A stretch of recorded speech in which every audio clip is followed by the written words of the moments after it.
Dobar dan, poštovani gledalci, dobar dan, ljubitelji Formule 1, kako stari, tako i novi, uz jedno izvinjenje, tehnički problemi, zato me nije bilo malo jedno duže vreme.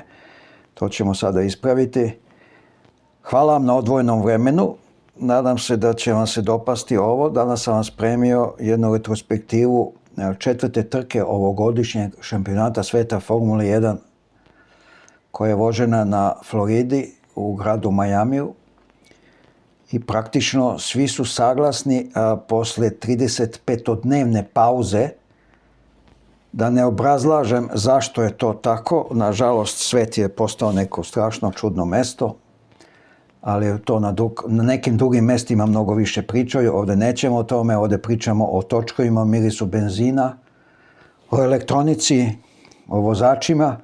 Kao što sam rekao, vožena je četvrta trka ovogodišnjeg šampionata i mnogi su saglasni da je ovo praktično šampionat 2.0. Trka je vožena u Majamiju na stazi dugačkoj 5412 metara. Voženo je 57 krugova na stazi koja ima 19 krivina, od toga je 7 desnih i 12 levih. Do sada su pobeđivali vozači McLarena i vozač Red Bulla Max Emilian Verstappen, Lando Norris i Oscar Piastri. Kao što sam rekao, u nedelju je vožena trka, četvrta trka ovogodišnjeg šampionata koja je praktično postala prva trka posle velike pauze od 35 dana, a što je prouzrokovalo da je velika većina timova spremila značajna unapređenja, nadogradnje, poboljšanja svojih performansi. To ćemo vidjeti kako bude odmicala sezona. Od svih vodećih timova Mercedes je možda i najmanje doneo sada, ali o tome u toku sezone. Ponovo je pobedio Mercedes. Podsjetit ću vas, prve tri trke Mercedes je dominirao, dve pobjede ima mladi Andrea Kimi Antonelli, jednu ima George Russell. Posebno je ova pobjeda došla jer ovogodišnjeg trkačkog vikenda u Majamiju imali smo i takozvanu sprint trku na 19 krugova. Tu su vozači McLarena zablistali prvi put ove sezone. Pobedio je Lando Norris, drugi je bio Oscar Piastri. A činjenica da je pobjeda srebrnih stela ne dolaze tako lako kao prve tri trke, podsjetit ću vas, Australija, Kina i Japan. U Majamiju Kimi je morao da se takmiči na najvišem nivou kako bi ostvario svoju treću pobjedu u karijeru. Posebna draž ovog triumfa na Floridi je to što je to treća pobjeda za redom mladog vozača i koji već sada sa nepunih 19 godina ispisuje istoriju šampionata Formule 1. Pored osvojene pol pozicije u subotu, na licima Mercedesovog vozača, njegovog šefa tima Tota Wolffa i pojedinih vodećih inženjera mogla se primetiti određena doza zabrinutosti i skepse. Zašto? Poznato je da Kimi ima probleme na startu trke. Poznat je po izrazito lošem snalaženju nakon gašenja reflektora koji označavaju start trke. U timu su rekli, a mladi Kimi je potvrdio da su proteklih meseci nešto više, izveli na simulatoru preko 100 vežbi procedure starta. Poznavajući ostale konkurente, posebno vozače Ferrarija, Maxa Verstappena, ali dvojac McLarena, bilo je svima jasno da italijanskog tinejdžera očekuje izuzetno težak, stresan, ali i neizvestan start trke u Majamiju.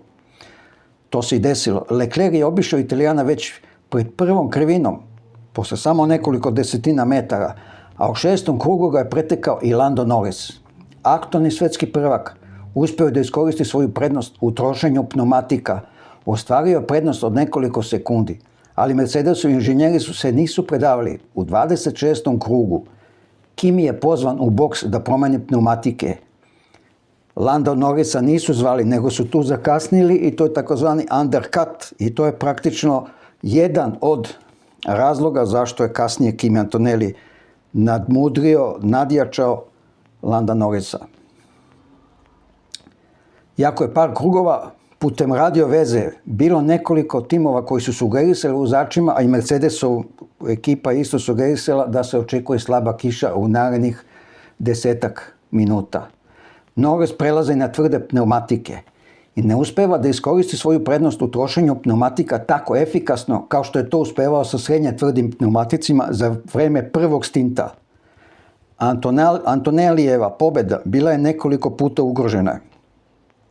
U drugoj polovini trke mladi talijanski vozač je prilivao probleme sa menjačem pri prebacivanju u niže stepene prenosa.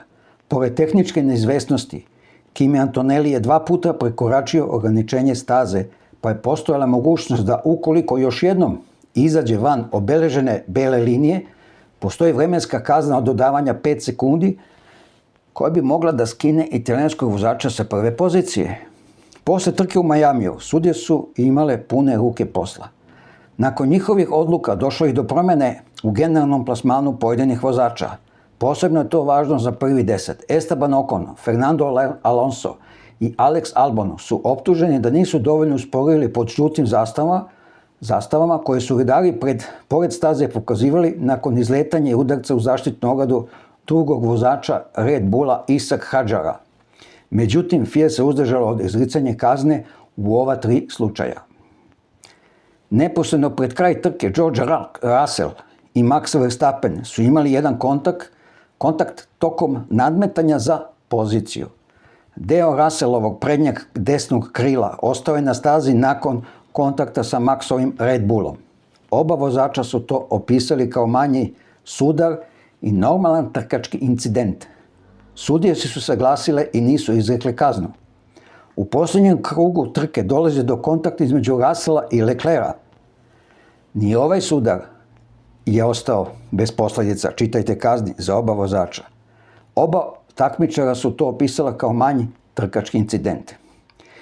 Iznenađujući sudar između Liam Lawsona i Pierre Gaslija u prvoj trećini trke također je prošao nekažnjeno. Vozač Racing Bullsa Lawson zakačio Alpine Gaslija koji se prevrnuo izvrhavljujući Hello Roll baru iznad glave, prošao je bez povreda, ali je završio na zaštitnoj ogradi sa zadnjim desnim točkom u vazduhu. Lawsonov tim Racing Bulls je uspeo sudijama da pokaže i dokaže da je peta brzina bila pokvarena tokom kočenja i da je to prouzrokovalo nestabilnost, odnosno blokadu zadnje osovine na bolidu mladog novozelandskog vozača. Sudije su identifikovale kvar menjača na osnovu telemetrijskih podataka i nisu izrekle kazne.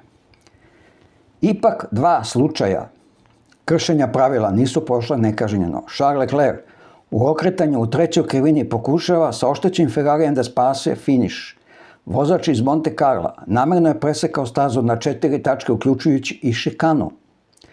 Napuštanje staze dalo mu je kontinuiranu prednost. Pošto Leclerc nije mogao da odsluži kaznu posle trke, ona je pretvorena u vremensku kaznu od 20 sekundi dodavana na njegovo postignuto vreme na trci. Zbog toga je Charles izgubio 2 pozicije i sa 6. pao na 8. mesto. Njegov timski kolega Lewis Hamilton i mladi argentinski vozač Franco Colapinto popeli su se za po jedno mesto u generalnom plasmanu. U 6. krugu trke Max Verstappen je promenio pneumatike i na izlazu iz boksa prešao preko bele linije. Tu je dobio dodavanje 5 sekundi na vreme, ali zbog pomeranja Leclerca, zbog kazne, Max je bilo dozvoljeno da zadrži 5. poziciju. Postavlja se pitanje zašto četvorostruki vozač nije kažnjen tokom trke.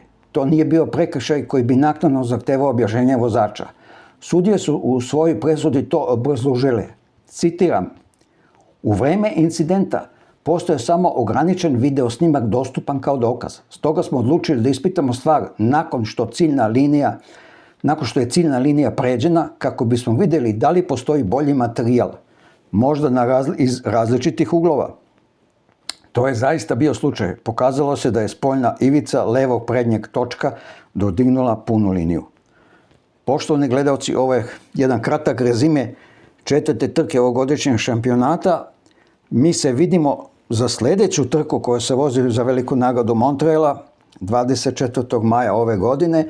Do tada će biti novih vesti, novih analiza i da, nažalost, 1. maja svet Formule 1 je izgubio jednu predivnu osobu, jednog čovjeka koji do posljednjeg do posljednje sekvence svog života se nije predavao. Riječ je o italijanskom vozaču, nekadašnjem vozaču Formule 1, dvostrukom šampionatu američke kart serije, američki pandam Formule 1 i posljednjih nekoliko godina, da ne kažem deceniju i više, učesnika na paraolimpijskim igrama u ručnom biciklu. Riječ je o Aleksu Zanardiju. O tome pripremam jednu pričicu za koji dan. Bilo mi je veliko zadovoljstvo i čast što ste proveli ovo vreme pored ekrana gledajući F1 Ring. Ja vas pozdravljam do sljedećeg gledanja i slušanja. Uživajte, vozite bez upotrebe alkohola, bez korištenja mobilnog telefona za vreme upravljanja motornim vozilom. Doviđenja.